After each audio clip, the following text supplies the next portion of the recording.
When I returned home from vacation, I expected everything to be normal, but there was a whiskey glass in the kitchen, and I was sure I didn't leave it there. Everything seemed normal, but I felt uneasy. Someone had gotten in somehow. There was a strange feeling settling into everything. It was actually a difficult situation. You know when you've been robbed. They turn your house upside down, break your windows, take your television and belongings. I looked around to see what was taken, what was missing. As my fear increased, it occurred to me to pick up the gun that I bought for protection because I lived alone. I quickly went to my bedroom and opened my hiding place, but I noticed that my gun was missing. I immediately called the police and reported the incident. Police found no signs of forced entry. Everything in the house was in place except that whiskey glass, but my gun was gone. The police usually brushed off such incidents, but the discomfort inside me never went away. After talking with the police for a while, I started trying to figure out who had broken in and why, but I couldn't collect my thoughts. The fact that my gun was gone made me think that the person who had come into my house was truly malicious. The weight of living alone and doing everything I could to ensure my safety had somehow complicated things even more. Someone was watching me, the police were gone, but the unease inside me never left. I began to think that the freedom of living alone came at a cost. Dealing with these kinds of incidents, losing the sense of security I had always had, was very difficult. There was something watching me like a shadow in every room of my house, in every corner. In every room, the absence of that lost gun was a reminder that someone had invaded my private space and tried to hurt me. For a few days, I started noticing movement outside my door or by the window. Was someone there, or was I just losing my mind? I was more alert at night than ever before. However, strangely, not seeing anyone was also frightening. Gradually, I thought about leaving the house.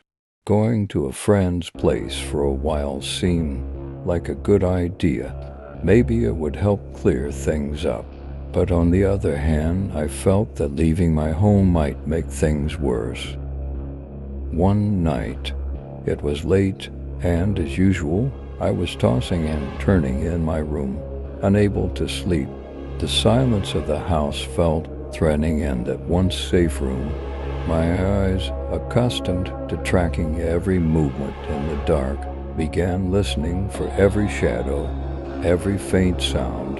In my mind, I kept asking myself who could have taken my gun, but would finding the answer really give me the security I needed? After a while, I heard a faint tapping on my window. Startled, I quickly sat up. In that moment, my heart began racing. I didn't see anyone, but I felt someone was there. I grabbed my phone and called the police.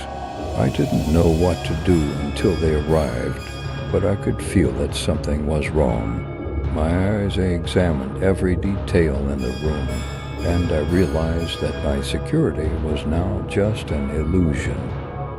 I slowly opened the door to step out. My heart was nearly in my throat. Thinking there might be someone inside, I shakily turned on the light on my phone and crept forward. My steps seemed to echo. Then I was attacked. I ran out the front door into the garden and found myself on the ground. The attacker was on top of me. I saw his face.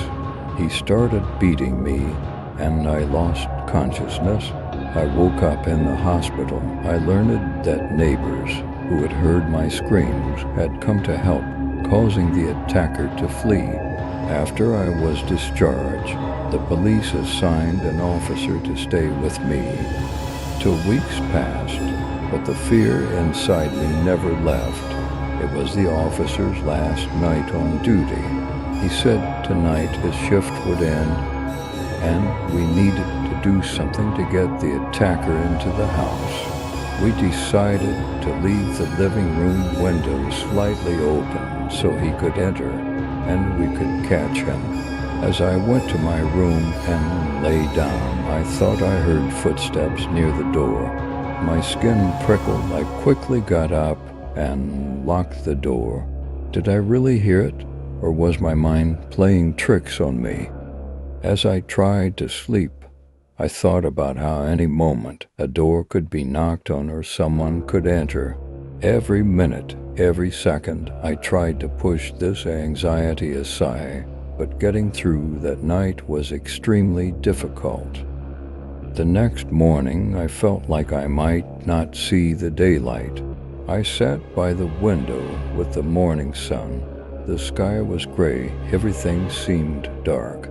I saw a shadow in the garden and soon heard the officer shouting. Then there was the sound of a gunshot. For a moment, I didn't know what to do. When I heard a faint sound from inside, my heart stopped. Fortunately, the officer was calling out to me. The attacker had entered the house and shot at him. He had broken the windows and escaped. There were blood stains at the door.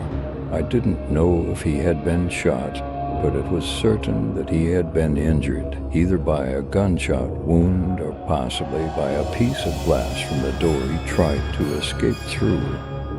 The police informed the local hospitals to be on alert for anyone coming in with gunshot wounds or cuts from glass. They said they would catch him soon. 2 hours later, the police told me that the attacker had been caught when he went to a hospital for treatment. When the man was arrested, I felt a wave of relief wash over me. As I took a deep breath, it felt like a weight had been lifted off my shoulders.